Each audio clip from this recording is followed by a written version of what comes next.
अथ मंत्रपाठः।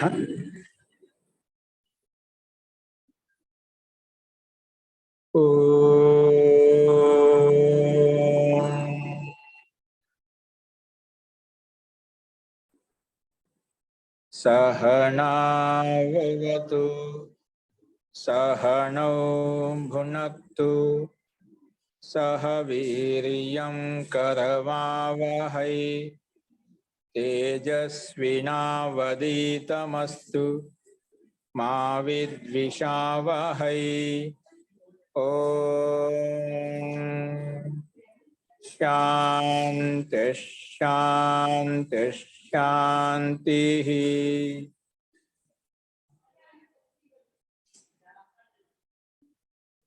सर्वेभ्यो नमः। अंदरिकी नमस्कारम अंडी।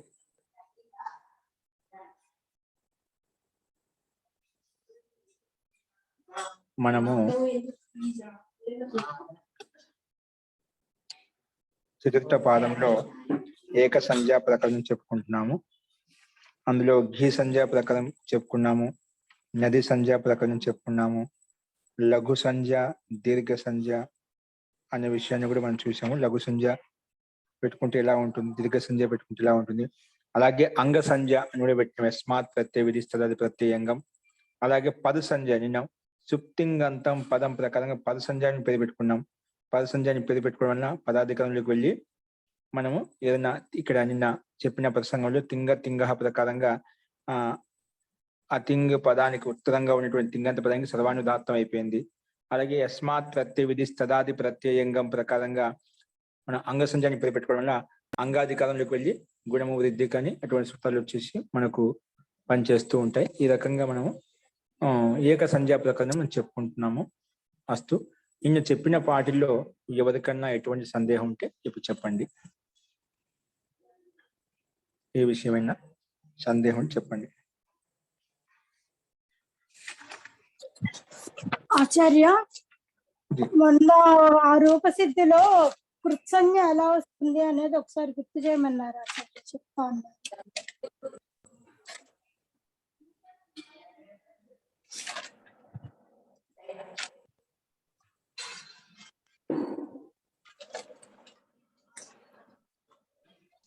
ఆచార్య వాసవి గారు కూడా ఏదో అడిగారు కదండి, డౌట్ ఆమ్ ప్రత్యయం లేదు. అదే అదే అడిగారండి, సాయది ఇదే అనుకుంటాను. ఇదే అండి, చెప్తా అండి. ఓకేనా? అలాగే, ధన్యవాదాలు. ఇక్కడ చూడండి,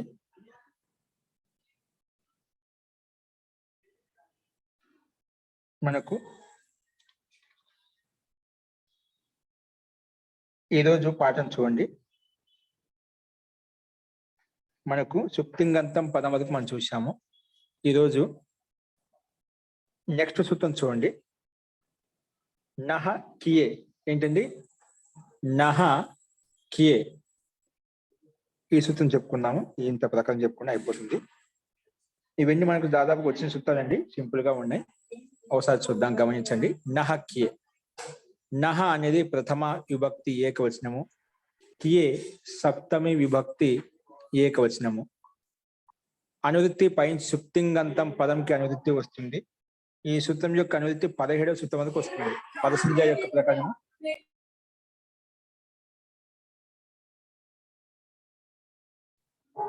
17వ సూత్రం వరకు వస్తుంది. ఇప్పుడు దీని యొక్క అర్థం చూడండి. కియే పదతో నాంతం శబ్ద రూపం పద సంజ్ఞం భవతి. కి అంటే కెంగ్ ప్రత్యయం, కెచ్ ప్రత్యయం, ఇవి అనమాట. అంటే ఏ సూత్రం ద్వారా అయితే కెంగ్ ప్రత్యయం తీసుకొచ్చామో, లేదా కెచ్ ప్రత్యయం తీసుకొచ్చామో, లేదా కెస్ ప్రత్యయం, 3 ప్రత్యయాలు ఉన్నాయి. క్యంగ్, క్యస్, కెంగ్, కెస్, కెచ్, ఈ 3 ప్రత్యయాలకు కియా అని పేరు అనమాట. ఈ 3 ప్రత్యయాల నుంచి ఏ ప్రత్యయం పక్కన ఉందనుకోండి, ముందున్నటువంటి నకారాంత శబ్దానికి ముందున్నటువంటి నకారం పొల్లు ఆ నకారాంత శబ్దానికి పద సంజ్ఞాని వస్తుంది. పద సంజ్ఞాని పేరు పెట్టుకుంటాం. ఓకేనా? కే పదతో నాంతం శబ్ద రూపం పద సంజ్ఞం భవతి. కే పదతో నాంతం శబ్ద రూపం పద సంజ్ఞం భవతి. నకారాంత శబ్ద రూపానికి పద సంజ్ఞాని పేరు వస్తుంది. ఓకేనా?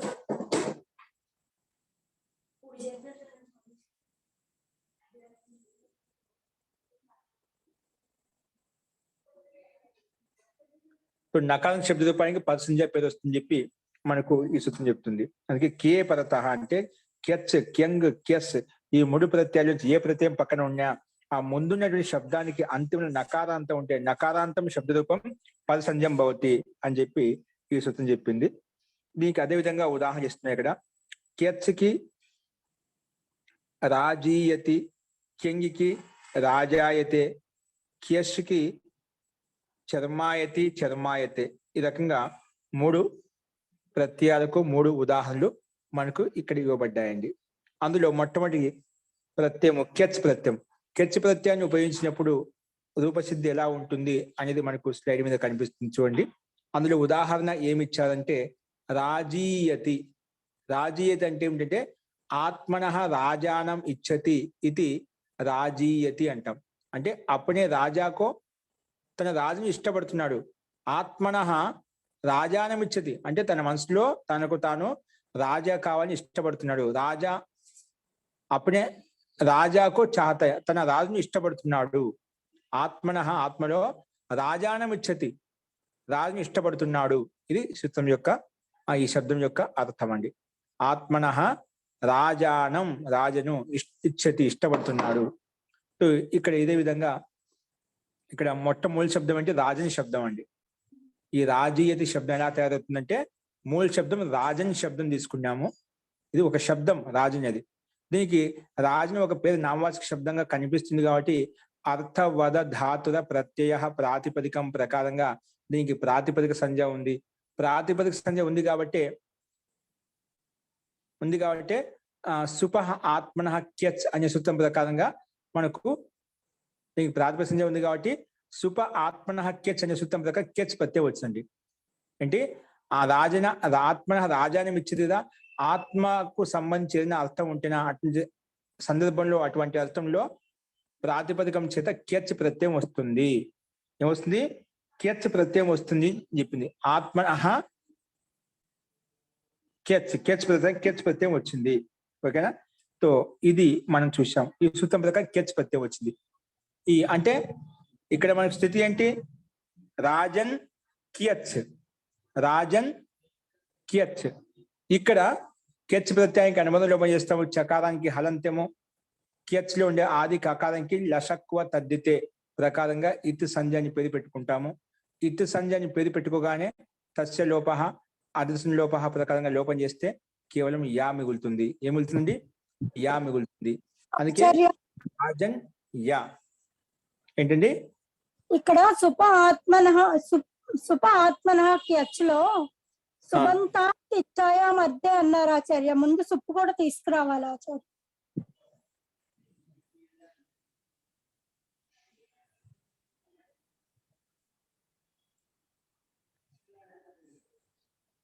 సుప ఆత్మనః క్యచ్ ఏషితుం ఆత్మ సంబంధినః ఇషి కర్మణః ఇచ్ఛాయాం అర్థే క్యచ్ ప్రత్యయ భవతి.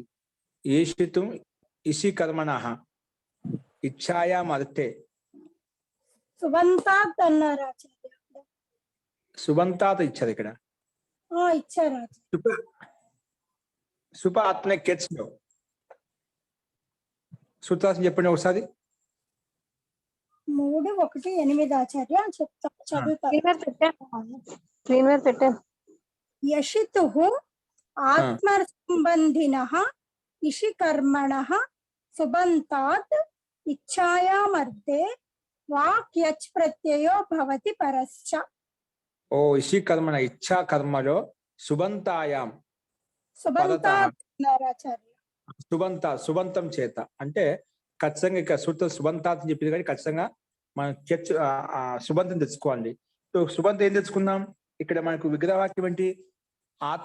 ఆత్మలో రాజానం ఇచ్చింది. రాజను ఇక్కడ ద్వితీయ భక్తి మనకు రాజను ఇష్టపడుతున్నాడు కర్మపదం కాబట్టి ఇక్కడ మనకు కర్మలో సు ఔట్ జస్ ప్రాతిపదిక సంజ్ఞ ఉంది కాబట్టి సు ఔట్ జస్ అవుట్ జస్ ప్రకారంగా మనకు ద్వితీయ భక్తి ఏకవచనంలో ప్రత్యయం తెచ్చుకుంటామండి. ఏం తెచ్చుకుంటాం?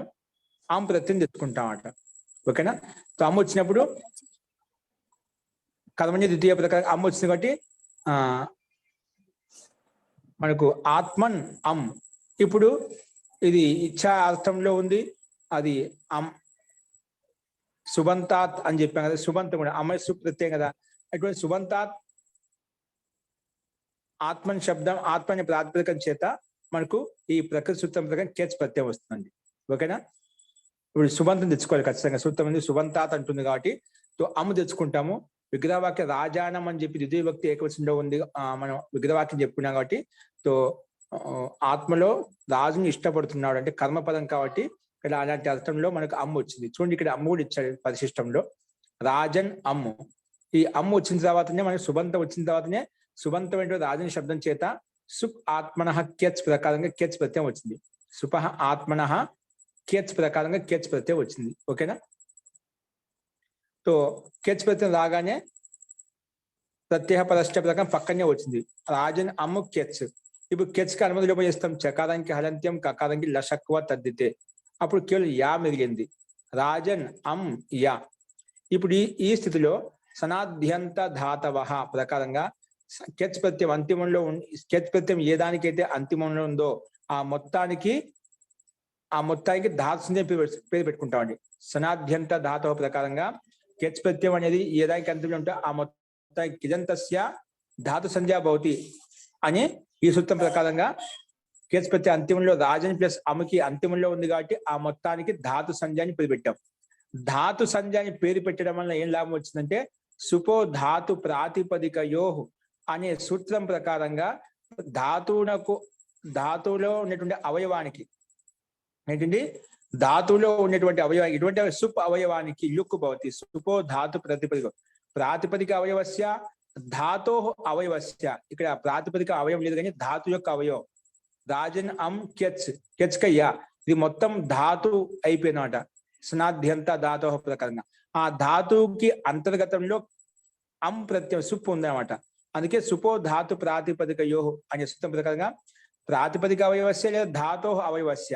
ఇక్కడ ధాతు యొక్క అవయవం కాబట్టి దానికి లుక్ అయిపోయింది, అంటే అమ్ము వెళ్ళిపోయింది. లుక్ ప్రత్యస్య లుక్ స్లు లుపహ ప్రకారంగా అమ్మ వెళ్ళిపోయింది. అప్పుడు రాజన్ యా మాత్రం మిగిలింది. ఇప్పుడు మన సూత్రం ప్రకృతి సూత్రం వేస్తుంది. నహ కే పదత అంటే కెచ్ ప్రత్యయం పక్కన ఉంటే నాంతస్య అంగస్య రాజన్ అనేది కెచ్ అనే ప్రత్యయం కాబట్టి ప్రత్యయ పదత యస్మాత్ ప్రత్యయ విధి సదయ ప్రత్యయంగం ప్రకారంగా ప్రాతిపదికం చేత మనం కెచ్ ప్రత్యయం తీసుకున్నాం కాబట్టి అది ప్రత్యయం పక్కన ఉంటే పూర్వస్య అంగ సంజ్ఞ భవతి, అంటే రాజుకి అంగ సంజ్ఞ ఉంది. అందుకే మన ప్రకృతి సూత్రం వచ్చి కే పదత నాంతస్య అంగస్య అంటే నకారాంతస్య అంగస్య కిం భవతి పద సంజ్ఞ భవతి అని చెప్పి పద సంజ్ఞ పేరు పెట్టింది. అంటే రాజన్కి పద సంజ్ఞ అని పేరు పెట్టింది. సో పద సంజ్ఞ అని పేరు పెట్టుకొని ఎలా వచ్చింది, వెంటనే నలోపహ ప్రాతిపదికాంతస్య. దీనికి పద సంజ్ఞ ఉంది కాబట్టి నలోపహ ప్రాతిపదికాంతస్య పదస్య, ప్రాతిపదికమైనటువంటి అటువంటి పదానికి ప్రాతిపదికమైన పదానికి ఏమవుతుంది నలోపహ అంటే నకారస్య లోపభవతి, అంటే రాజంలో ఉండే నకారం లోపిస్తుంది అని చెప్పిందన్నమాట. పద సంజ్ఞ పెట్టుకోవడం ఇలా వచ్చిందన్నమాట. అందుకే రాజా యా వచ్చిందన్నమాట. రాజా యా అని వచ్చిందన్నమాట. ఇలా వచ్చిన తర్వాత మళ్ళీ ఏమైపోయింది, ఇక్కడ రాజా యా అలా వచ్చింది. ఈ స్థితిలో వెంటనే మనకు కేచిచ ఒక సూత్రం ఉంది. కేచిచ కెచి పదత అంగస్య అకారాంతస్య అంగస్య దీర్ఘో భవతి. సో అది ఇత్వం భవతి అని చెప్తుంది.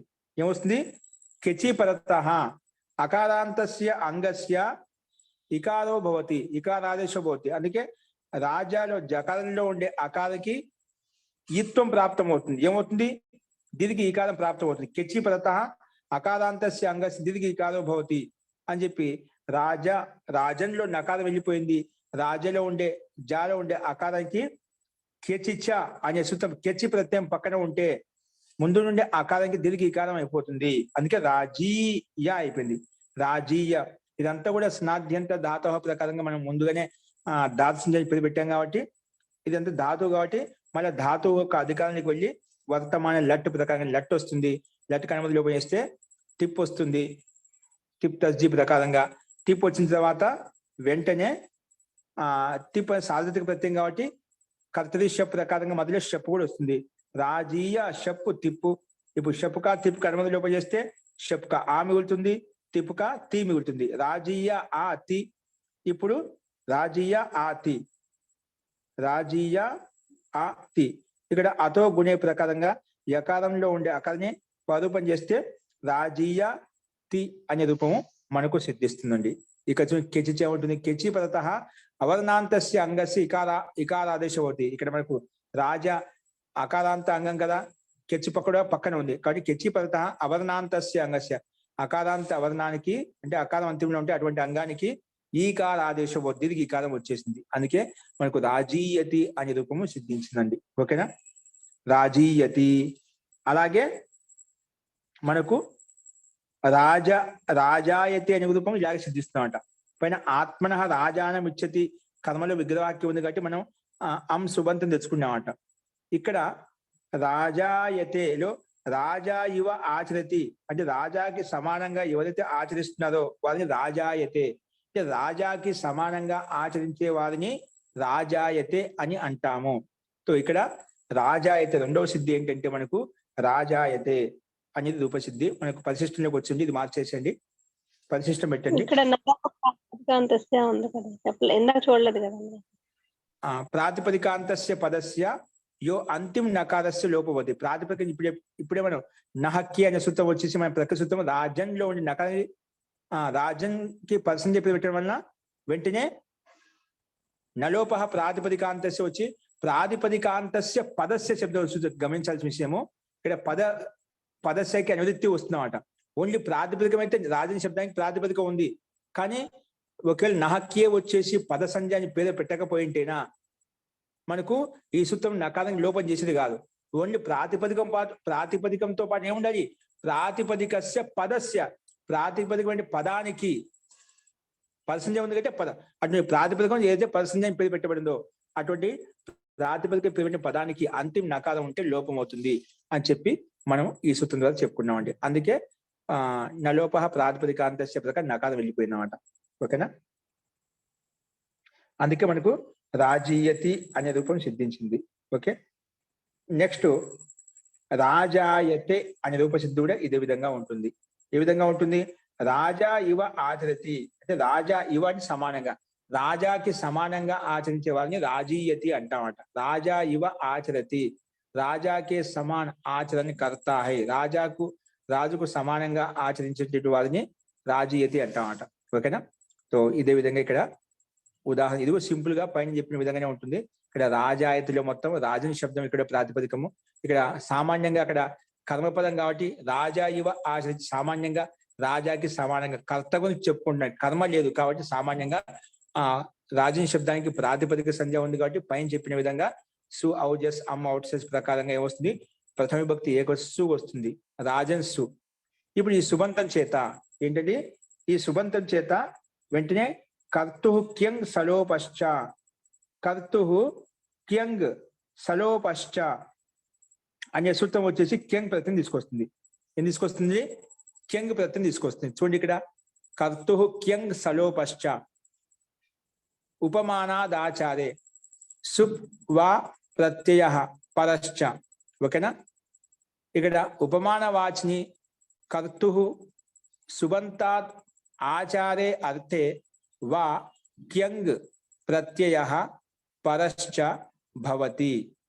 తత్ర చ సకారాంతో యః శబ్దః తస్య సకారస్య వా లోపో భవతి. అంటే ఏంటంటే ఉపమానవాచి అయినటువంటి కర్తృ సుబంతాత్ ఆచార్య అంటే ఆచరించే అర్థంలో క్యంగ్ ప్రత్యయం వస్తుంది. ఎక్కడ వస్తుంది, పరశ్చ భవతి పక్కనే వస్తుంది. తర్వాత తత్ర చ సకారాంతో యః శబ్ద, అక్కడ సకారాంత శబ్దం ఏదైతే ఉందో ఇక్కడ సకారాంత శబ్దం, ఇప్పుడు రాజన్ సు వచ్చాం కదా, రాజన్ సుకు అనుమతిలో పోయి సామి ఉంటున్నమాట. అందుకే తత్ర చ సకారాంతో యః శబ్ద, సకారం అంతిమమైన శబ్దం ఏదైతే ఉందో యః శబ్ద తస్య సకారస్య లోపభవతి. కానీ ఈ కర్తృ క్యంగ్ సలోపశ్చ క్యంగ్ ప్రత్యయం తీసుకొస్తుంది, అక్కడ ఉండేటువంటి అంతిమ సకారం కూడా లోపము చేస్తుంది. సకారాంతస్య శబ్ద తస్య సకారస్య లోపభవతి, లోపం కూడా అవుతుంది. ఓకేనా, లోపం చేస్తే మనకి ఏమవుతుంది, ఓన్లీ రాజన్ మిగులుతుంది అన్నమాట, రాజన్. ఓకేనా, సో అందుకే ఈ రెండు పనులు చేసింది, సకారానికి లోపం చేసింది ప్లస్ క్యంగ్ ప్రత్యయం తీసుకొచ్చింది అన్నమాట. అందుకే మిగిలిన ప్రక్రియ అంతా పరసంజ తర్వాత నకారం లోపం కూడా అవుతుంది, నకారస్య లోపం కూడా అయిపోతుంది. ఇప్పుడు రాజని కదా పదసంజ్ఞ ఉంది కాబట్టి అంటే నలోప ప్రాతిపదికాంతస్య మన ప్రకృతితో వచ్చేసి కియపరత అంటే ఇప్పుడు మనం ఈ సుబంధిత కర్తు క్యంగ్ సలోపశ్చ ప్రకారంగా క్యంగ్ ప్రత్యయం వచ్చింది అన్నమాట. క్యంగ్ ప్రత్యయం వచ్చింది ప్లస్ ఆ ముందు సకాలం కూడా లోపం చేసింది అన్నమాట. సకాలం లోపం చేసింది కాబట్టి ఇప్పుడు మనకి ఏం మిగిలింది రాజన్ యా అనే మిగిలింది అన్నమాట. ఓకే, సో రాజన్ యా మిగిలింది కాబట్టి ఇప్పుడు ఈ స్థితిలో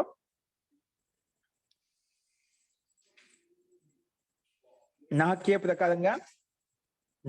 ప్రకారంగా కియపరత నాంతస్య అంగస్య ప్రకారంగా ఏమవుతుంది పదసంజ్ఞ అవుతుంది. పదసంజ్ఞ అయింది కాబట్టి వెంటనే నలోప ప్రాతిపదికాంతస్య వచ్చేసి నకారానికి లోపం చేస్తుంది. పదసంజ్ఞ గణంగా పైన చెప్పిన విధంగా నకారానికి లోపం చేస్తుంది. అప్పుడు రాజా యా మిగిలింది, కెంగిక యా మిగిలింది. ఎందుకు ఇక్కడ కూడా కెంగ్ ప్రత్యయం వచ్చినప్పుడు గకారానికి హలంత్యం కకారానికి లసక్కువ తదితే ప్రకారంగా అనుబంధం లోపం చేస్తాం. రాజా యా మిగిలింది. ఇప్పుడు ఈ స్థితిలో ఈ అవస్థలో అకృత సారధాతుకయో దీర్ఘ అక్కడ కెచిచ ప్రకారంగా దీర్ఘం చేస్తున్నాము. ఇక్కడేమో అకృత సారధాతుకయో దీర్ఘ ప్రకారంగా రాజా జాలో ఉండే ఆకారానికి దీర్ఘం చేస్తుంది. అకృత సారధాతుకయో దీర్ఘ ప్రకారంగా దీర్ఘం వచ్చింది. అందుకే రాజాయ అయిపోయింది. రాజాయ రహ. ఇక్కడ గిత్ కెంగ్ ప్రత్యయం కాబట్టి గిత్ హోనేసే వెంటనే అనుదాత్తంగిత ఆత్మనే పదం ప్రకారంగా రాజా అనేది రాజా కెంగ్ ప్రత్యేక స్నాధ్యంత ధాతు ప్రకారం ఇక్కడ దాత్సంజ ఉందన్నమాట. దాత్సంజ ఉంది కాబట్టి మళ్ళా ధాతు అధికారానికి వెళ్ళి ఆత్మనేపదం ప్రత్యేసుకుంటాం. ఎందుకంటే అనుదాత్తంగిత ఆత్మనే పదం ఏ ధాతువులు అయితే గకారంకి తీసామో అది ఆత్మనేపద ధాతువుగా మారిపోతుంది. అందుకే ఇక్కడ అనుదాత్తంగిత ఆత్మనేపదంలో ప్రతి తెచ్చుకోవాలి. అందుకే రాజాయ అనే ధాతువు చేత ఆత్మనేపదంలో తా వస్తుంది. తా రాగానే దానికి తా ప్రత్యయం పక్కన ఉంటే మొదటి షప్పుడు వస్తుంది. కత్తిరి షప్ ప్రకారంగా రాజాయ షప్పు తా. షప్ కాని మొదటి లోపము రాజాయ ఆ తా. రాజాయ ఆ తా. ఇప్పుడు రాజాయ ఆతాలో షప్క ఆ మిగిలింది. ఇప్పుడు అతో గుణే ప్రకారంగా పరూపం చేస్తే రాజాయత మట్టిత ఆత్మనే పదానం తేరే ప్రకారం ఏకాదిస్తే రాజాయతే అనే రూపము సిద్ధిస్తుంది. ఓకేనా, ఈ రకంగా రాజాయతి రూపంలో సిద్ధిస్తుంది. ఇక చూడండి, అకృత్ సార్వధాతుకయో దీర్ఘ అనే సూత్రం ఏమంటుంది? అకృత్ యకారే అసార్వధాతుక యకారే చ కింగితి పరత అజంతస్య అంగస్య దీర్ఘో భవతి. అది కృతి కాటు యకారం పక్కన ఉండాలంటే ఇక్కడ ఏంది కెంగ్ అనేది కృత అధికారం లేదండి. అందుకే అకృతి యకారం. కెంగక యా మిగిలింది కదా, అది కృత అధికారం లేదు. అందుకే అకృతి యకారే. అసార్వధాతుకత ఆ కెంగికి సార్వధాతుకం కూడా పేరు పెట్టలేదు. అందుకే అసార్వధాతుకం కూడా అది అకృతి ప్రత్యయం ప్లస్ అసార్వధాతుకం. సార్వధాతుకం కాదు, తింగు స్థితిలోకి మాత్రమే సార్వధాతుకం పేరు వస్తుందన్నమాట. అందుకే అకృతి యకారే అసార్వధాతుక పరేచ ఆ సార్వధాతుక యకారే. అది ఇంకా సార్వధాతుకం కానటువంటి యకారం పక్కన ఉంటే అటువంటి కిత్ గిత్ పరత అటువంటి అసార్వధాతుకమైనటువంటి అకృతి అయినటువంటి అసార్వధాతుకమైనటువంటి కిత్ ప్రత్యయం కానీ గిత్ ప్రత్యయం కానీ ఉంటే నా పక్కన ఉంటే కిత్తింగితి పరత అజంతస్య అది పక్కన ఉంటే అజంతస్య అంగస్య అజంత అంగానికి అంటే ధాతునకు దీర్ఘం వస్తుంది అని చెప్పింది. అందుకే ఈ సూత్రం ప్రకారంగా రాజా ప్లస్ తే రాజాయతే, దుఃఖాయతే, సుఖాయతే అలాగా అన్ని మనకు సిద్ధిస్తాయి. ఈ రకంగా రాజాయతే చితాత్మనే పదానం తేదే ప్రకారంగా రాజాయతే అనే రూపం సిద్ధిస్తుంది. అలాగే చర్మాయతే కూడా సేమ్ ఇదే విధంగా ఉంటుంది. చర్మాయతి ఇక్కడ రాజాయతి ఎప్పుడో ఆత్మపదంలో చర్మాయతి అంటే చర్మాయతి చర్మ హోతా హై. ఏది చర్మం కాదో అది చర్మంగా మారిపోతుందంట. ఆ చర్మ హోతా హై అంటే ఏది చర్మం కాని చర్మంగా మారిపోతుంది. ఏంటి ఇక్కడ చర్మాయతి ఎలా తయారవుతుంది అంటే ఇక్కడ కూడా సింపుల్ గా చర్మన్ అనే ప్రాతిపదికను తీసుకుంటాం. చర్మ అనే శబ్దం తీసుకుంటామట. చర్మన్ శబ్దం తీసుకుంటాం కాబట్టి ఇక్కడ లోహితాది డాజ్భ్య క్యష్. ఇక్కడ లోహితాది గణంలో ఈ శబ్దం తీసుకోబడింది, చర్మన్ శబ్దం తీసుకోబడినట. అందుకే లోహిత ఆది ఏషాం తే లోహితాదయ లోహితాదయశ్చ డాచ లోహితాది డాజ్భ్య తేభ్య లోహితాది డాజ్భ్య. ఇది లోహితాది గణంలో ఉంది కాబట్టి చర్మన్ శబ్దము. అందుకే ఈ సూత్రం ప్రకారంగా ఆత్మనేపదం వస్తుంది. లోహితాది డాజ్భ్య కేస్ ప్రకారంగా ఏమైపోయింది? కేష్ ప్రత్యయం వచ్చింది. అది కేస్ ప్రత్యయం వచ్చింది. లోహితాది దాద్భ్య కేసు ప్రకారంగా లోహితాది గణంలో ఉన్నటువంటి ఏంటి శబ్దం ఇది? చర్మన్ శబ్దం చేత చర్మన్ శబ్దం కేస్ ప్రత్యయం వచ్చింది అన్నమాట. కేస్ ప్రత్యయం వచ్చింది కాబట్టి మనకు వెంటనే అనుమతి లోపం చేసుకుంటాము. యా మిగులుతుంది ఇక్కడ కూడా. యా మిగిలిన తర్వాత వెంటనే ఇక్కడ కూడా మన ప్రకృతి సూత్రం వచ్చేసి ఏం చేస్తుంది? ప్రకృతి సూత్రం వచ్చేసి వెంటనే కే ప్రకారంగా కే ప్రత్యయం పక్కన ఉంటే ముండానికి పర్సంజ ఇప్పుడు పెట్టింది. అంటే రాజునికి చర్మానికి పర్సంజ ఇప్పుడు పెట్టింది. పర్సంజ పెట్టడం లాభం ఏంటి? నలోపహ ప్రాతిపదికాంతస్య ప్రకారంగా నకారం లోపం చేస్తామంట. సో ఈ రకంగా మనకు కేవలము చర్మన్ మిగులుతుంది. చర్మ సు ఇక్కడ పైన చెప్పిన విధంగా ఈ విధంగా రాజా అయితే తయారు చేసుకున్నాం. అలాగే సుబంతం తెచ్చుకుంటాను. రాజా సు ఇక్కడ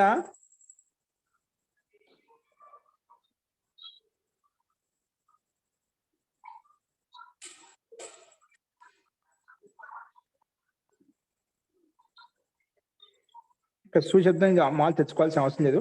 సో రాజన్ చర్మంలో నకారం వెళ్ళిపోయింది. పర్సన్ చెప్పి పెట్టి వెళ్ళిపోయింది. చర్మ మిగిలింది అనమాట. ఇప్పుడు చర్మ ధాతు కాబట్టి చర్మ యా మిగిలింది. ఈ యా అనేది కెంగ్ ప్రత్యయం కాబట్టి సనాధ్యంత ధాతవ ప్రకారం దార్సంజ ఉంది కాబట్టి వెంటనే నలోప అయిపోయిన తర్వాత దార్సంజ ఉంది కాబట్టి వెంటనే చర్మయ్య అయిపోయింది అనమాట. చర్మయ్య ఇప్పుడు ఇప్పుడు ఈ ధాతు చేత వర్తమాన లట్టు ప్రకారం లట్టు వస్తుంది. లట్టు స్థానం తిప్పు వస్తుంది. తిప్పు ఉంది కాబట్టి కర్తరి షప్ ప్రకారంగా షప్పు కూడా వస్తుంది. చర్మాయ షప్పు తిప్పు అనుబంధంలో చేసి చర్మయ ఆతి. ఇప్పుడు ఈ స్థితిలో వాక్య సహా అనే సూత్రం ప్రకారంగా ఈ పక్షంలో పరస్పర నాహుక చర్మాయతే. వాక్య సహా అనే సూత్రం ప్రకారంగా ఏం చెప్పిందంటే ఇక్కడ పరస్పర పదం రాదు, అంటే ఆత్మనేపదం వస్తుంది అని చెప్పిందన్నమాట. వాక్యశః ఇసి పక్షమే పరస్పర పదం నా ఒక పరస్పర కాకుండా చర్మాయతే నిరూపము సిద్ధించిందన్నమాట. ఇక్కడ చర్మయ రహ. ఇప్పుడు చర్మయ వచ్చిన తర్వాత మనము లట్లకాలను తిప్పు తెచ్చుకుంటే షప్పు తెచ్చుకుంటే చర్మాయతి అవుతుంది. చర్మయతి.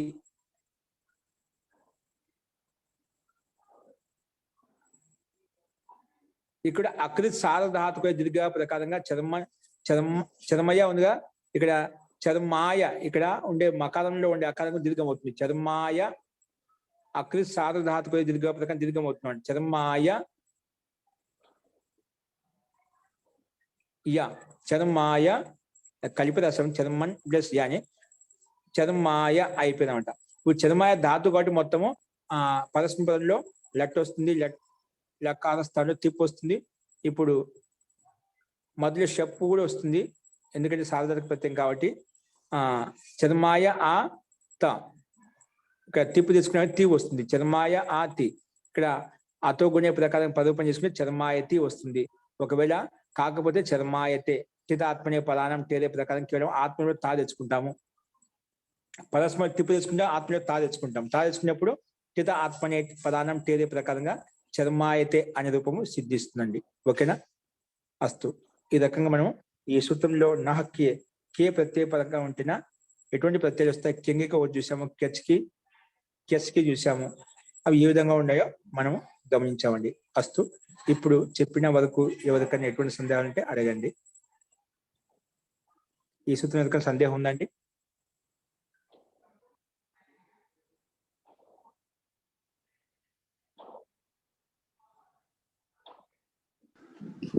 మహోదయ, జీ, మనము మొదలు పెట్టినప్పుడు రూపసిద్ధి అది అర్ధవత్ అధాతు రప్రత్యయ అని ప్రాతిపదికతో మొదలు పెట్టాం కదా. శబ్దార్థం కదా అది. అవునండి. ఆ శబ్దమే మళ్ళీ కొన్ని ప్రత్యయాలు వచ్చేటప్పటికి అది ధాతువుగా మారిపోయిందండి, ధాతువు అయిపోయిందండి. ఇప్పుడు కెంగ్ కెచ్ మూడు ప్రత్యయాలు వచ్చినాయి కదా. ఆ ప్రత్యయం వచ్చేది ఆ ప్రత్యయాన్ని కలుపుకో మొత్తం ధాతుగా మారిపోయింది. ఓహో, శబ్దం వల్ల ధాతువుగా మారిపోతుంది. ఆ ప్రత్యయంతో కలుపుకొని ఆ ప్రత్యయం తీసుకొచ్చిన ఆ ప్రత్యయం ఏ దానికైతే అంత్యంలో ఉందో ఆ మొత్తానికి మళ్ళా ఆ దాంతో కూడా కలుపుకొని మొత్తానికి దాస్నే కొత్తగా పేరు పెట్టేస్తున్నాం. ఉమ్, ఉమ్, అలాగా గుప్తిజ్ 3వ అధ్యాయం 1వ పాదంలో గుప్తిజ్ కిద్భ్యః సన్ అనే సూత్రం సన్ ప్రత్యయించి మొదలుకొని లాస్ట్ లో కమేనింగ్ అనే కొన్ని సూత్రాలు ఉన్నాయి. అంటే అణిచి శాస్త్రం మొదలు లాగా దాదాపుగా 15 దగ్గర దగ్గర 20 సూత్రాలు ఉన్నాయి, ప్రత్యయాలు ఉన్నాయి. ఈ ప్రత్యయం ఎప్పుడు వచ్చినా స్నాద్యంత ధాతువు ప్రకారంగా ఆ ప్రత్యయాన్ని కలిపి మొత్తానికి ధాతు పేరు పెట్టిస్తున్నాం అంట. సరే, ధాతు సంజ్ఞ వచ్చేసింది. తర్వాత మనకి నహక్యే ప్రకారం దానికి ఈ సంజ్ఞ పద సంజ్ఞ వచ్చేసింది కదండి. పద సంజ్ఞ వచ్చింది. ఏ ప్రత్యయం పక్క ఉంటే ముందు ఏదైనా ఉండి దానికి అంగ సంజ్ఞ కే పదత అంగస్య పద సంజ్ఞ భవతి. నాంతస్య నకారాంతం ఉండాలి ఖచ్చితంగా. నకారంతో ఉండకుండా అకారంతో ఉండి ఇకారంతో ఉండి కాదు. నాంతమైన అంగానికే కెచ్చి గాని కెంగి గాని కేసు గాని పక్కన ఉంటే అప్పుడు పద సంజ్ఞ అని పేరు వస్తుంది. ఇప్పుడు ఆల్రెడీ పదము అయిపోయింది కదా, పద సంజ్ఞ అంటే పద సంజ్ఞ ఉందంటే కదండి, అది పదం అయినట్లే కదా అది.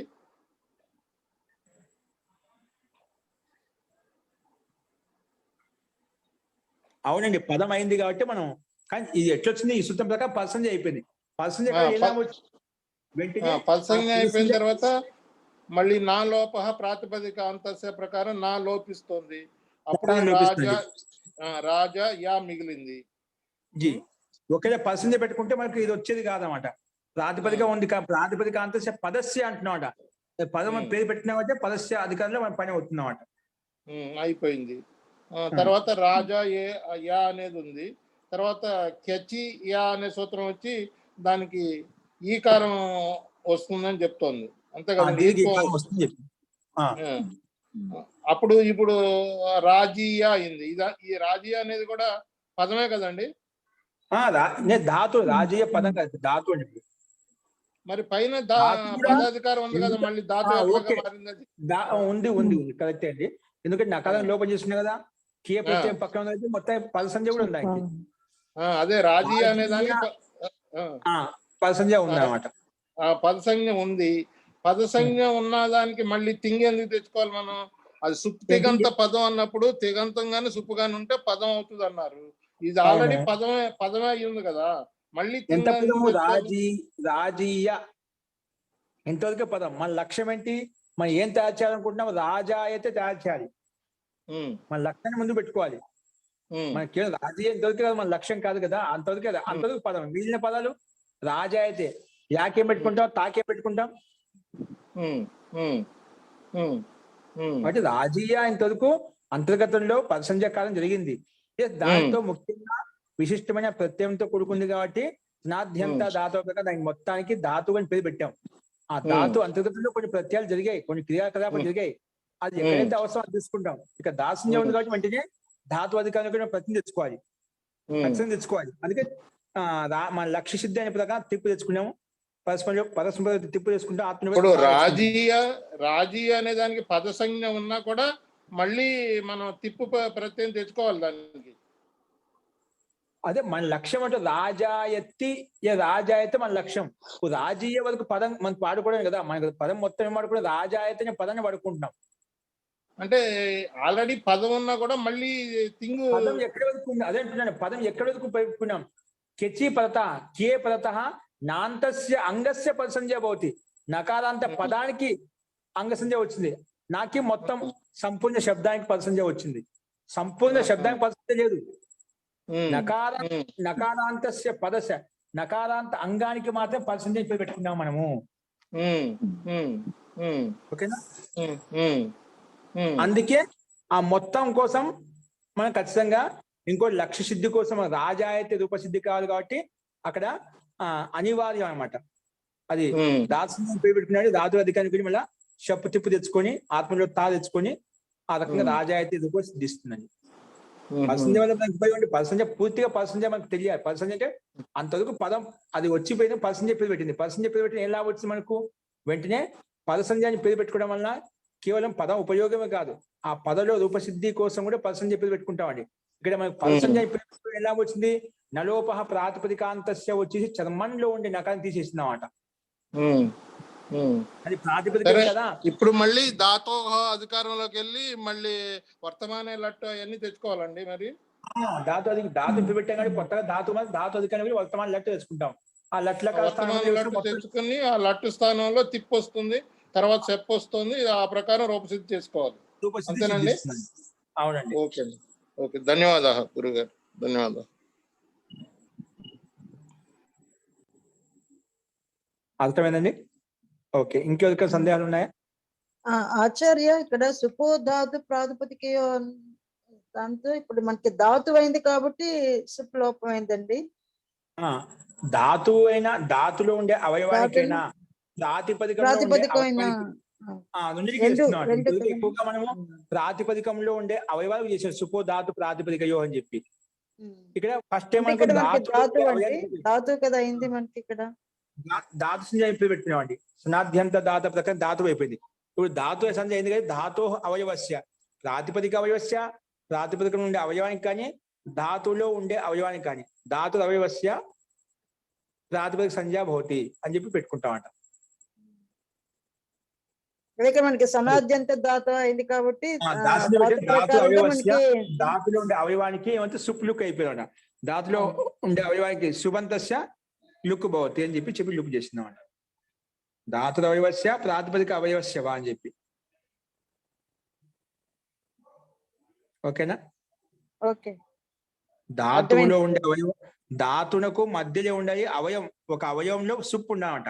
ధాతు అవయవస్య ప్రాతిపదిక అవయవస్య సుపహ లుక్ భవతి అంటుంది. ధాతు యొక్క అవయవంలో సుప్ ఉంది కాబట్టి దానికి లుక్ చేశాం. ఓకేనా? ఓకే, అర్థమైంది. ధన్యవాదాలు. ఇంకా సందేహాలు ఉన్నాయండి? నెక్స్ట్ చూడండి. మహోదయ, ఇక్కడ మళ్ళీ మనం తిప్పు తెచ్చుకునేటప్పుడు ధాతు అధికారంలోకి ఎలా వెళ్తాం మహోదయ? సనాద్యంత ధాతువున మామూలుగా రాజీయ శబ్దతోటి ధాతు అధికారమా? ధాతో ఇదం అధికారం అస్మిన్ అధికారం చెప్పి ధాతు అధికారానికి మనకు ప్రత్యయాలు ఉన్నదా అవి తెచ్చుకుంటాం. ఏది తెచ్చుకుని వర్తమాన లట్టుతో లట్టు తెచ్చుకున్నాం. సరే మహోదయ. మీ సందేహం ఏంటి ఇక్కడ? భూవాదే అంటున్నారా? ధాతు అధికారం అంటే దేని అధికారం? అంటే మనం రాజీయ శబ్దానికి ధాతు అధికారం పెట్టుకుంటామా? రాజీయ అనేది ధాతు ధాతు అని పేరు. ధాతు అధికారంలో కొన్ని ప్రత్యయాలు ఉన్నాయి. ధాతు అని పేరు పెట్టుకొని వచ్చేటువంటి ప్రత్యయాలు కొన్ని ఉన్నాయన్నమాట. అదే ధాతు అధికారం. ప్రత్యయం ధాతు వచ్చిందంటే, ప్రాతిపదికం వచ్చిందంటే ఖచ్చితంగా దాని పక్కన ప్రత్యయం రావాలి. ఆ ప్రత్యయాలు ఎక్కడ ఉన్నాయి అంటే ధాతువుకి పక్కన వచ్చే ప్రత్యయాలు కొన్ని ఉన్నాయి. అంటే అది కాదు మహోదయ, ఇక్కడ రాజీయ శబ్దానికి దానికి ధాతు సంజ్ఞ పేరు పెట్టుకుంటామా అంటున్నది నేను. అవునండి, ధాతీయ శబ్దం. ఎందుకంటే అర్థమైంది మహోదయ. తర్వాత అర్థమైంది. అదే అర్థమైంది నాకు. యంగ్ ప్రత్యయము కెంగ్ ప్రత్యయం ఏ దానికైతే అంతిమంలో ఉంటే ఆ మొత్తానికి ధాతు సంజ్ఞ వస్తుందన్నమాట. సరే, అంటే రాజీయ యా అంతిమంలో ఉంది అంటే ఆ మొత్తానికి ధాతు సంజ్ఞ పేరు పెట్టామన్నమాట. సరే మహోదయ, సరే. అస్తు. ఇంకా అండి చూడండి, నెక్స్ట్ వస్తుంది చూడండి. శితిచ్చ ఏంటండి? శితిచ్చ. శితి సప్తమి భక్తి ఏకవచనము. చ అవ్యయ పదము. చ అవ్యయ పదము. ఇక్కడ సమాసం చూడండి. శితి అంటే ఏమిటంటే సకార ఇత్ యస్య స షిత్. సకారానికి అంటే సరస్వతి యొక్క సకారానికి ఇత్ చేసాము ఎక్కడైతే దాన్ని షిత్ అంటామట. షిత్ కాదు, సిత్ దంత సకారము. సకారస్య ఇత్ యస్య స షిత్. సకారానికి ఇత్ చేసాము ఎక్కడైతే దాన్ని సిత్ అంటామట. తస్మై స్థితి, అటువంటి స్థితి ప్రత్యయం పక్కన ఉంటే అని అర్థం వస్తుందన్నమాట. తస్మై స్థితి దాన్ని స్థితి అంటామన్నమాట. ఓకే, ఇప్పుడు దీని యొక్క సూత్రాలు చూడండి. ఏంటంటే స్థితి ప్రత్యయే పరతః అంటే ఏ ప్రత్యయంలోతో అయితే సకారం ఇతి చేసామో అటువంటి స్థితి ప్రత్యయం పక్కన ఉంటే పూర్వం పద సంజ్ఞం పోతే. పూర్వం అంటే ముందున్న దానికి పద సంజ్ఞ పేరు వస్తుంది. ఏమొస్తుంది? ముందున్న దానికి పద సంజ్ఞ పేరు వస్తుంది. ఓకేనా? అక్కడ పైన కెచ్ గాని కెంగ్ గాని కెస్ ప్రత్యయాలు పక్కన ఉంటే ముందు నకారాంతం చర్మన్ రాజన్ అలాగా అంతిమ నకారాంత శబ్దానికి పదసంజ్ఞ ఇప్పుడు పెట్టాము. ఇదేమంటుంది, లేదండి ఏ ప్రత్యయంలో అయితే సకారానికి ఎత్తి చేశామో అటువంటి ప్రత్యయం పక్కన ఉన్నప్పుడు కూడా ముందున్న దానికి ముందు ఏదైనా కావచ్చు, నకారాంతం ఉండని చెప్పలేము ఇక్కడ. స్థితి ప్రత్యయం పక్కన ఉంటే ముందు ఎటువంటి పదమైన నాంతమైన అనాంతమైన ఏదున్నా కూడా అన్నిటికీ స్థితి ప్రత్యయ పద పూర్వం పదసంజ్ఞ భవతి. పూర్వం ఏదైనా ఉండి దానికి పదసంజ్ఞ పేరు వచ్చేస్తుంది. ఓకేనా. పదేమో పైసుతము కెచ్ కెంగ్ కెస్లో ఏదో ఒకటి ఉండాలి, ప్లస్ ముందు నకారాంతమే ఉండాలి. అటువంటి నకారాంత శబ్దానికి మాత్రం పదసంజ్ఞ పేరు పెట్టింది. ఇది మాత్రము స్థితి వచ్చేది చెప్పింది. ఓన్లీ స్థితి ప్రత్యయం పక్కన ఉంటే చాలు, పూర్వం పదసంజ్ఞం భవతి, పూర్వంలో ఉండడానికి పదసంజ్ఞ పేరు వచ్చేస్తుంది. అందుకే ఉదాహరణ భవదీయ ఊర్నాయు అనే రూపాలు ఇచ్చాడు. భవదీయ ఊర్నాయు అనే రూపాలు మనకు వచ్చాయండి.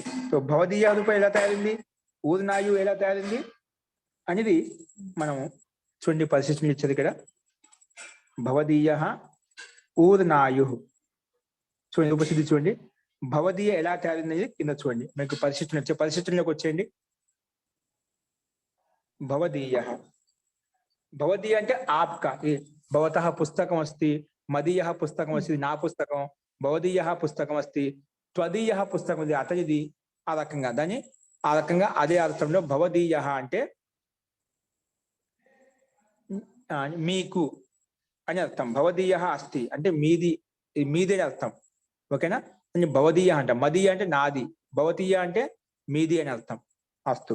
సో ఇక్కడ ఏంటింది ఏముందంటే భవదీయ అంటే మీ యొక్క లే మీది. ఇప్పుడు భవదీయ శబ్దం ఎలా తయారంటే భవత్ శబ్దం చేత తయారవుతుంది. ఎలా తయారవుతుంది, భవదీయ శబ్దం తయారు చేయాలి. ఈ భవదీయ శబ్దం ఎలా తయారవుతుందంటే మూల శబ్దం భవత్ శబ్దం అంట. భవత్ శబ్దం చేత భవదీయ తయారవుతుంది. సో భవత్ శబ్దం అనేది ప్రాతిపదికం కాబట్టి అర్థవాద ధాతుల ప్రత్యయ ప్రాతిపదికం ప్రకారంగా భవదీయ అంటే మీ యొక్క అంటున్నా కాబట్టి యొక్క అర్థంలో ఉంది కాబట్టి మనకి ఇక్కడ సామాన్యంగా షష్ఠీ భక్తి ఏకవచనంలో షష్ఠీ భక్తి ఏకవచనంలో గస్ ప్రత్యయం వస్తుందన్నమాట.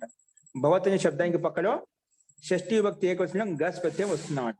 భవత్ గస్. ఇలా వచ్చిన తర్వాత సమర్థానం ప్రథమాద్వ ప్రకారంగా రెండు సమర్థవంత శబ్దాలు ఏదంతో ప్రతిని తీసుకుంటే ప్రథమ సమర్థ అంటే భవత్ అనే శబ్దం చేత మనం ప్రతిని తెచ్చుకోవచ్చు అని చెప్పింది. సో ఏ ప్రతిని తెచ్చుకోవాలి అన్నప్పుడు త్యదాదీనిచ అనే సూత్రం ప్రకారంగా వృద్ధి సంధ్య అయిపోతుంది. త్యదాదీనిచ త్యదాదిగణ పఠితేభ్య ధాతుభ్య ఇక్కడ 1:1:73 చూడండి. 1:1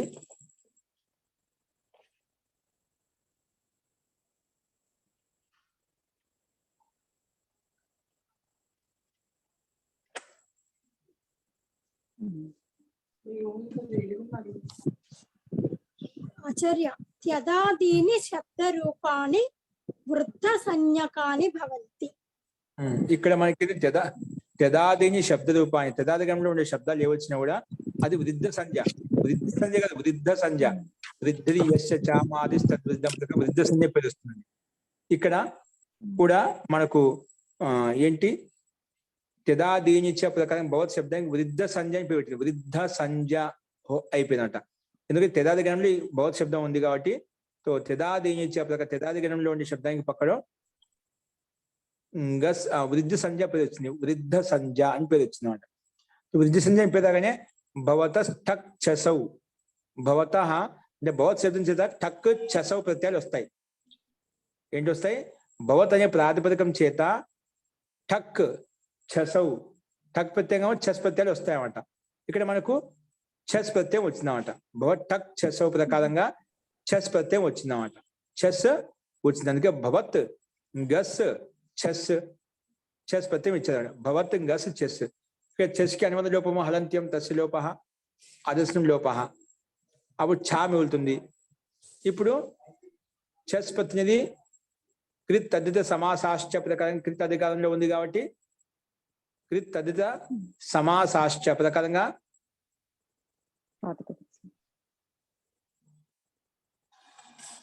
కృత్ తద్దిత సమాసాశ్చ ప్రకారం ప్రాతిపదిక సంజ్ఞ అవుతుంది. ప్రాతిపదిక సంజ్ఞ కావడం వల్ల సుపో ధాతు ప్రాతిపదికయో ప్రకారంగా దీనికి ప్రాతిపదిక సంజ్ఞ ఉంది కాబట్టి వెంటనే సుపో ధాతు ప్రాతిపదికయో సుపో ధాతు ప్రాతిపదికయో ప్రకారంగా సుప్ లుక్ అయిపోతుంది. ఏమైపోతుంది? మధ్యలో ఉండే సుప్పు లుక్ అయిపోతుంది. అంటే భవత్ గస్ షష్ఠి భక్తి ఏకవచనం గస్ తెచ్చుకున్నాం కదా, డైరెక్ట్ గా ఆ గస్సు లోపిస్తుందన్నమాట. అప్పుడు భవత్ ఛ, ఇది ఒక మాత్రం చెస్ లో మనం ఇప్పుడు అనుబంధం లోపం చేసుకున్నాం, సకాలంగా అనుబంధం లోపం చేసుకున్నాం. అందుకే భవత్ ఛ మిగులుతుంది. ఏమవుతుంది? భవత్ ఛ. ఇప్పుడు ఈ స్థితిలో వెంటనే ఆయనేయి అంగాది, ఇప్పుడు ఛ ప్రత్యయం పక్కన ఉంటే యస్మాత్ ప్రత్యయ విధి తదాది ప్రత్యయంగం ప్రకారంగా అంగ సంజ్ఞ ఉంది. ఎవరికి? భవత్ శబ్దానికి అంగ సంజ్ఞ ఉంది. అంగ సంజ్ఞ ఉంది కాబట్టి అంగాధికారానికి వెళ్ళి ఏం చేసాము? అంగాధికారానికి వెళ్ళి వెంటనే ఆయనేయి నీయ ఫ ఢ ఖ ఛ ఘాం ప్రత్యయాదీనాం ప్రకారంగా ఛ ప్రత్యయం వచ్చింది. ఆ ఛ స్థానంలోనే ఈ ఆదేశం అవుతుంది. ఛకి వస్తుంది ఈ ఆదేశం అవుతుంది అన్నమాట. ఏమొస్తుంది? ఈ ఆదేశం వస్తుంది అన్నమాట. ఓకేనా? తో భవత్ ఛ స్థానంలో ఏమొచ్చింది? ఆయనేయి నీయ ప్రకారంగా ఛాస ఈయ వచ్చింది అన్నమాట. చూడండి ఇక్కడ భవత్ ఈయ మన ఛాలో ఉండే ఆ అలాగే ఉంది కాబట్టి ఆ పక్కన తీసామట. మొత్తం కలిపితే భవత్ ఈయ ఆ. ఇప్పుడు ఈ స్థితిలో యచిభం అనే సూత్రం ప్రకారంగా భవత్కి భాషంజ ప్రాప్తి. ఎందుకు? యకారాది అజాది ప్రత్యయం పక్కన ఉంటేనా పూర్వస్య భాషంజ భవతి భాషంజ భవతి అని చెప్పి భాషంజ ప్రాప్తం అవుతుందన్నమాట. కానీ చాకే సిత్తు కొనేసే చకారానికి ఏం చేసామండి? చెస్. చెస్ లో సకారానికి చేసామా హలంత్యం ప్రకారంగా. అక్కడ భవతస్ ఠక్ చెసౌ ప్రారంభంలో మనకు వృద్ధ సంజ్ఞ పేరు పెట్టడం వలన భవతస్ ఠక్ చెసౌ అనే సూత్రం ప్రకారంగా మనకు తదితర ప్రత్యయం వచ్చిందా అండి, అంటే చెస్ ప్రత్యయం వచ్చినది. ఆ చెస్ ప్రత్యయానికి మనము సకాలానికి లోపం చేశాం, అంటే ఇత్ సంజ్ఞ చేశాం. ఏం చేశాము? ఇత్ సంజ్ఞ చేశామంట. అందుకే స్థితి ప్రత్యయం కాబట్టి వెంటనే మన ప్రకృతి సూత్రం వచ్చి స్థితి ప్రత్యయ పరత పూర్వస్య పద సంజ్ఞ భవతి అని చెప్పి పద సంజ్ఞ చేసినామంట. ఇది స్థితి కాబట్టి పద సంజ్ఞ అని పేరు పెట్టుకున్నాం. కాబట్టి ఇక్కడ భవతికి పద సంజ్ఞ అని పేరు వచ్చింది. పద సంజ్ఞ అని పేరు రావడం ఎలా వచ్చింది? వెంటనే పద సంజ్ఞ అని పేరు పెట్టడం వలన జలాం జశోంతే పదాంతస్య జల అంతే తకారస్య దకారో భవతి. జలాం జశోంతే పదాంతస్య జకారస్య తకారాదేశ భవతి ప్రకారంగా ఇక్కడ మనకు ఏమొస్తుంది?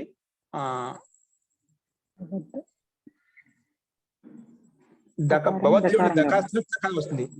భవత్లో ఉండే దకాసం దకారం వస్తుంది. భవద్ అయిపోయింది. భవద్ ప్లస్ ఈయ ఉంది. ఆ ఈయ కలిపితే భవదీయ, అలా చాలా ఉండే ఆకారాన్ని కలుపుకుంటే భవదీయ అయిపోయింది. భవదీయ అయిపోయింది కాబట్టి ఇక్కడ ఇదంతా తదిత ప్రత్యాంతం కాబట్టి గ్రీక్ తదిత సమాసాస్య ప్రకారంగా మొత్తం ప్రాతిపద సంజ్ఞ పేరు వస్తుంది. ప్రాతిపద సంజ్ఞ పేరు పెట్టుకోవడం వల్ల ప్రాతిపదిక అధికారానికి వెళ్ళి మనము సూ తెచ్చుకుంటాము. ఆ సూకి రుత్వ విసర్గం చేసుకుంటే భవదీయ అనే రూపము సిద్ధిస్తుందండి. ఓకే, సో ఇందులో ఎవరికైనా సందేహం ఉందా? ఇక్కడ వృద్ధ సంజ్ఞ పేరు పెట్టడం ఎలా వచ్చింది? వృద్ధ సంజ్ఞకా శైసికో ఛా ప్రత్యయో భవతి. ఛా ప్రత్యయం ఎక్కడ వచ్చిందండి మనకు? మనము ఎప్పుడైతే చస్క ఛా మిగిలింది, ఛాకి వృద్ధాచ్ఛ వృద్ధ సంజ్ఞకా శైసిక ఛా ప్రత్యయో భవతి ప్రకారం ఛా ప్రత్యయం వచ్చిందండి. ఏమొచ్చింది? ఛా ప్రత్యయం వచ్చిందన్నమాట ఇక్కడ.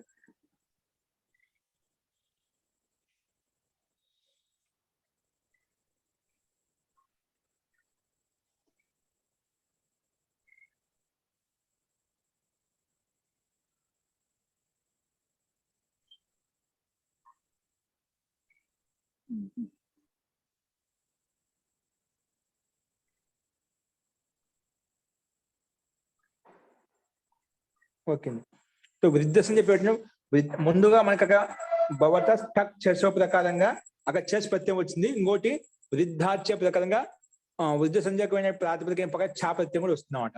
అందుకే ఇక్కడ ఛా ప్రత్యయం వచ్చింది కాబట్టి మనకు భవత్ ఛ, ఈ ఛా స్థానంలోనే వెంటనే మనకి ఏమొచ్చింది? ఆయ నేయి ప్రకారంగా ఈ ఆదేశం అయిపోయింది. పక్కన ఛాలో ఉండే ఆయన పక్క తీసుకుంటే తర్వాత సితిచ అనే ప్రకృతి సూత్రం ప్రకారంగా ఏం లాభం కలిగిందంటే భవత్లో ఉండే తకారానికి దకారం చేస్తే భవద్ అయిపోయింది. భవదీయ భవదీయ అయిపోయింది. ఈ రకంగా భవదీయ అనే ప్రకారంగా భవదీయ. దీనికి మళ్ళీ ఇక్కడ పరసంజ కాలంలో ముఖ్య లాభం ఏంటో ఏమొచ్చిందంటే జలాం జశోంతే ప్రకారంగా భవతిలో ఉండే తకారం దకారం వచ్చేసింది. ఈ రకంగా భవద్ అయిపోయింది. మొత్తం మీద భవదీయ ఇది తద్దిత ప్రత్యాంతం కాబట్టి క్రిత్ తద్దిత సమాసాష్ట ప్రకారం ప్రాతిపదిక సంజ వస్తుంది. మళ్ళీ ప్రాతిపదిక అధికారం బట్టి సుప్పు విసర్గం చేసుకుంటే సుప్పుకి ఋతు విసర్గం చేసుకుంటే భవదీయ అనే రూపము సిద్ధిస్తుందండి. అస్తు. ఇందులో ఎదుర్కొన్న సందేహం ఉందా?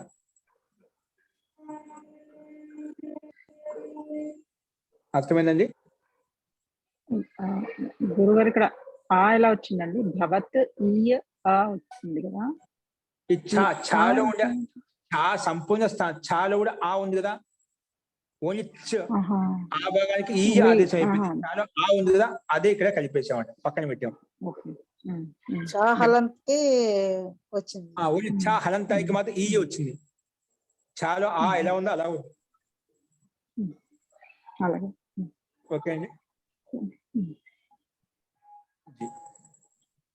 అలాగే ఊర్నాయు ఇది ఒకటి ఉంది చూడండి. ఊర్నా అస్య విద్యతే. ఊర్నా అస్య అంటే ఊర్న అంటే ఊర్నమైనటువంటి అవి ఉంటాయి కదా, వెంట్రుకలు, కొన్ని బేడు బకరీలు ఉంటాయి కదా, అవి ఊర్నా అస్య విద్యతే. ఊర్న ఏదానికైతే బేడ్ అంటే బేడు బకరీ కొన్ని జంతువులకు అలా వస్తాయి కదా. ఊర్ను అంటే బాగా ఊరితో తేదైనటువంటి ఊర్నా ఇస్తుంది, దాన్ని ఊర్న అంటాం అన్నమాట. ఓకేనా? అస్తు. ఊర్నాయు ఊర్నాయు అస్య ఊర్నా అస్య విద్యతే అంటే భేడ్ అని అర్థం. భేడ్ అంటే ఆ పశువుల నుంచి పశువుల నుంచి తీసేది అన్నమాట. అంటే ఆ బేడ్ నుంచి తీసేటువంటి అదైతే వెంట్రుకలు ఉన్నాయో దాన్ని ఊర్నా అంటామంట. ఊర్న వస్తువులు అని చెప్పి అంటుంటామంట. అస్తు. తో ఊర్నా అనే ప్రాతిపదికం అండి. దానికి అర్థవద ధాతు ప్రత్యయ ప్రాతిపదికం ప్రకారం ఇక్కడ కూడా ప్రాతిపదిక సంజ్ఞ వస్తుంది. మళ్ళా సామాన్యంగా ప్రాతిపదిక అధికారంలోనే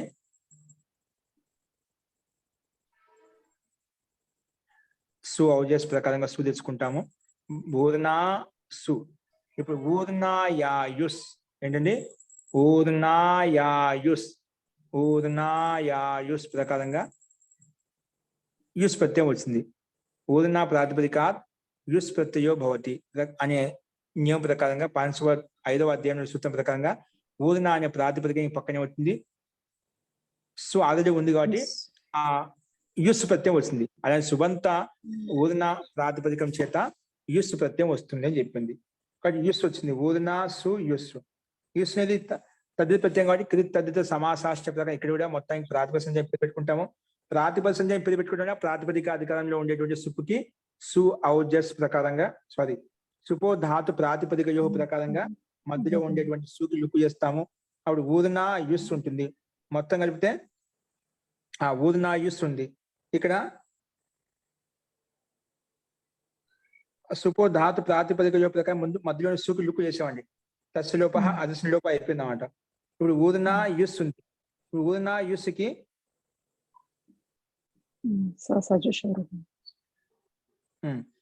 మొత్తం కలిపితే అకస్మాత్ ఊర్నా ప్లస్ యుస్ ఊర్నా ప్లస్ యుస్ మధ్యలో సుకి లుక్ చేసాం. ఊర్నా యుస్ మొత్తం కలిపితే ఊర్నా యుస్ అయిపోయింది. ఇక్కడ మన ప్రతిసూత్రం యొక్క విశిష్టత ఏంటంటే ఇక్కడ పదసంజ చేసాం. ఎప్పుడు చేసాము?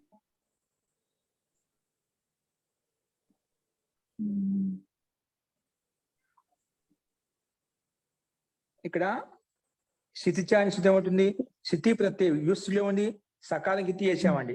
అలంత్యం ప్రకారంగా స్థితి ప్రత్యయంగా పక్కన ఉంది కాబట్టి స్థితి ప్రత్యయ పరత స్థితి అంటే స్థితి ప్రత్యయం ఉంది కదా, యుస్ అనే స్థితి ప్రత్యయం.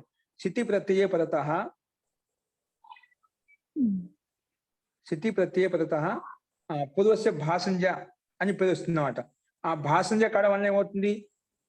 ఎస్ఏతి లోపం కూడా ప్రాప్తం అవుతుంది. భాషంజ అయినప్పుడు వెంటనే ఎస్ఏతి ప్రకారం లోపం కూడా ప్రాప్తుంది. అప్పుడు ఇక్కడ కాలేదన్నమాట. అంటే పదసంజ పేరుగా లాభం ఏంటంటే ఇదే. దీనికి ఎస్ఏతిచ్చ ప్రకారంగా ఏదైతే లోపం ప్రాప్త కావాలనో అది కాలేదు ఇక్కడ. అందుకే ఊర్నా యుస్ లో ఉండేటువంటి సకారము పైన సిత్ అన్నమాట. దానికి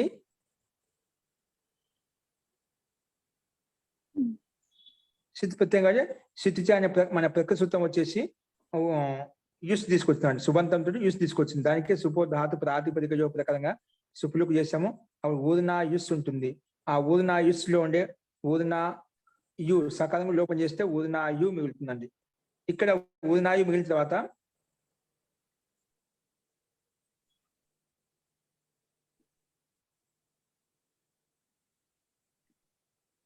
మన ప్రకృతి సూత్రం వచ్చేసి ఏం చేసింది పద సంజ్ఞాన్ని పేరు పెట్టింది.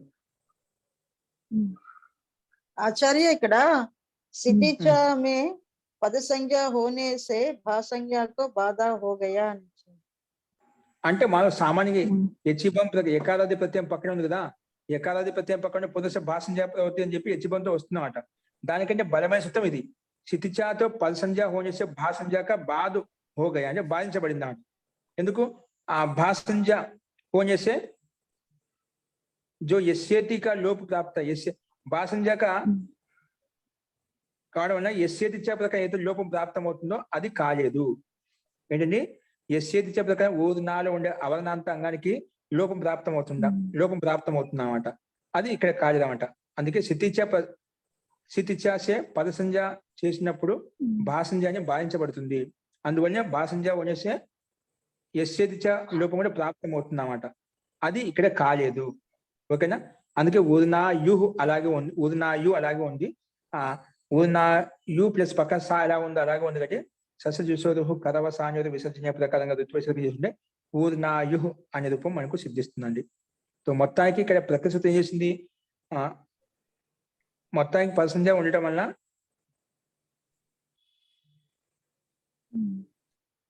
స్థితి ప్రత్యయం పక్కన ఉంటే పూర్వ ఏం చెప్పింది భాషంజ అవుతుంది చెప్తున్నాం అన్నమాట మనం. సారీ పదసంజ్ఞ అవుతుంది చెప్పాం. ఆ యూస్ పదసంజ్ఞ పక్క తీసామంటే ఊర్నాలో ఉండేటువంటి పదానికి మనం పదసంజ్ఞాన్ని పేరు పెట్టాం.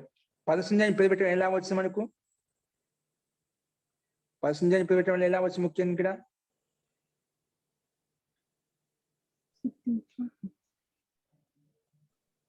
అది ఇక్కడ పదసంజ్ఞ కూడా వల్ల ఏమవుతుందంటే సామాన్యంగా భాసంజ్ఞాన్ని ఇవన్నీ రాలేదు, ఒకే సంజ్ఞ ప్రకారం కదా, ఇవన్నీ రాలేదు అన్నమాట. మనం ఇక్కడ పేర్లు మాత్రం పెట్టుకున్నామాట, అందుకని ప్రతి సంజ్ఞకి భిన్న భిన్న దాయత్వం ఉందన్నమాట.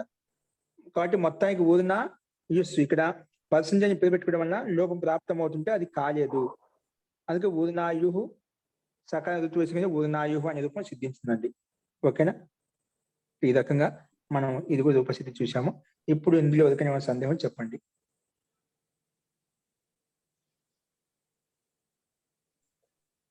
ఆచార్య భసంజ్ఞ అనేది యచిబం అనేది 1:4:18 సూత్రం ఆచార్య.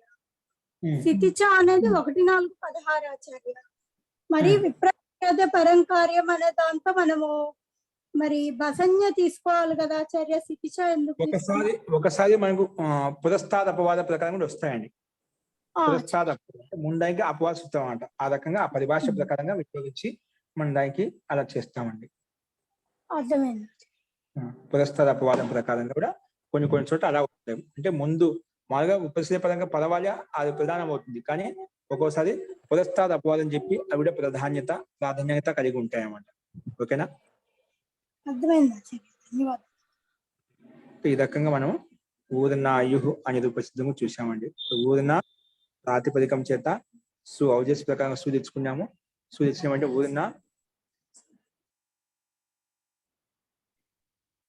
ఊరిన సు వచ్చింది. ఆ సుబంతం చేత సుబంత ప్రాతిపదికం చేత ఊరిన యుస్ ప్రకారంగా మనకు మత్వార్థంలో యుస్ ప్రత్యయం వచ్చింది. ఆ యుస్ ప్రత్యయానికే ఊరిన యుస్ వచ్చింది కదా,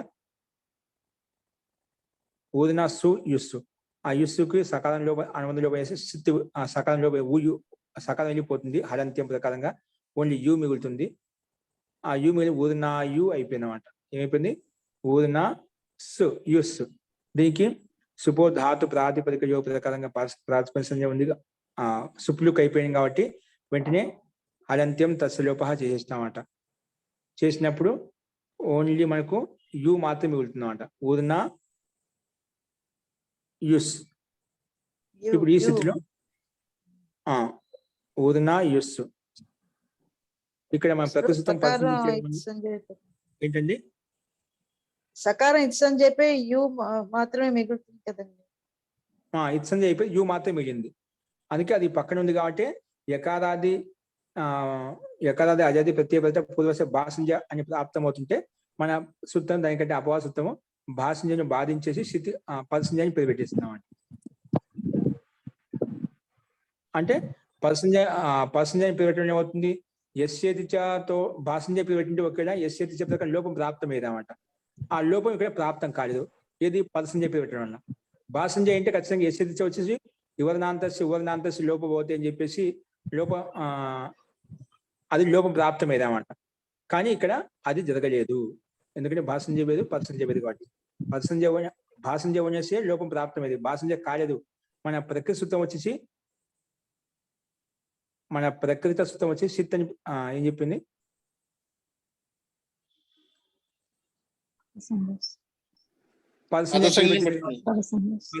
పెట్టింది కాబట్టి మనకు భాషంజ యొక్క పని అంటే యస్యేతిచ యొక్క పని ఆగిపోయింది. అది ముఖ్య ఉద్దేశం. అది ఇక్కడ సూత్రం యొక్క ఫలం అనమాట. అందుకే సకారత్తు విసర్గం చేసుకుని ఊర్నాయు అనే రూపసిద్ధి చూసామండి. అస్తు మహోదయ, ఇక్కడ కృతద్ధిత సమాసాచ ప్రకారం ఇది ఊర్నాయు ప్రాతిపదిక అవుతుందండి. అవునండి.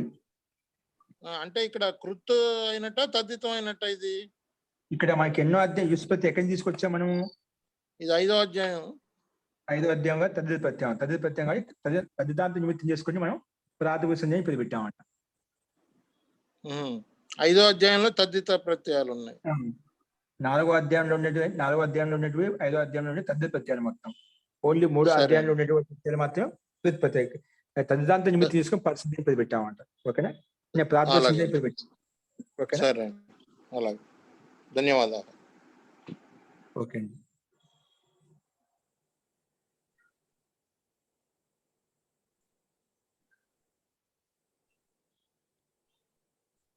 ఓకే అండి. ఇంకెవరికైనా సందేహాలు అంటే చూడండి, రేపు మళ్ళీ చూద్దామండి. అస్తు. ఓకే అండి. మీరు ఒక ప్రశ్న అడిగారు, అది నేను చూశాను, అక్కడ ఉందనుకున్నాను, పుస్తకం వెతికాను, కనిపించలేదు. నేను మళ్ళీ చూసి అదే చెప్తానండి. ఓకేనా? ఓకే అండి. సో ఇక్కడ కొన్ని సూత్రాలు ఉన్నాయి, అవి చెప్పుకున్న తర్వాత ఇంకో పదసంధ్యకు సంబంధించి ఇంకో సూత్రం ఉంది, అది మనం రేపు చెప్పుకుందాం. తర్వాత భాషంజ అని దానికి సంబంధించిన ఉదాహరణ చెప్పుకున్న తర్వాత మనకు నెక్స్ట్ కారక ప్రకరణం స్టార్ట్ అవుతుంది. అది ముఖ్యమైనది.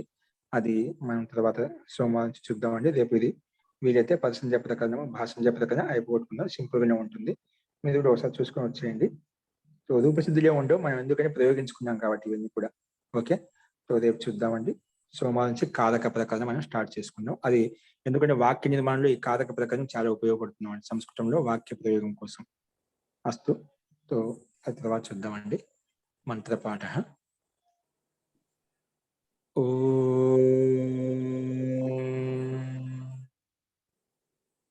సర్వే భవంతు సుఖినః, సర్వే సంతు నిరామయాః, సర్వే భద్రాణి పశ్యంతు, మా కశ్చిద్ దుఃఖభాగ్ భవేత్. ఓం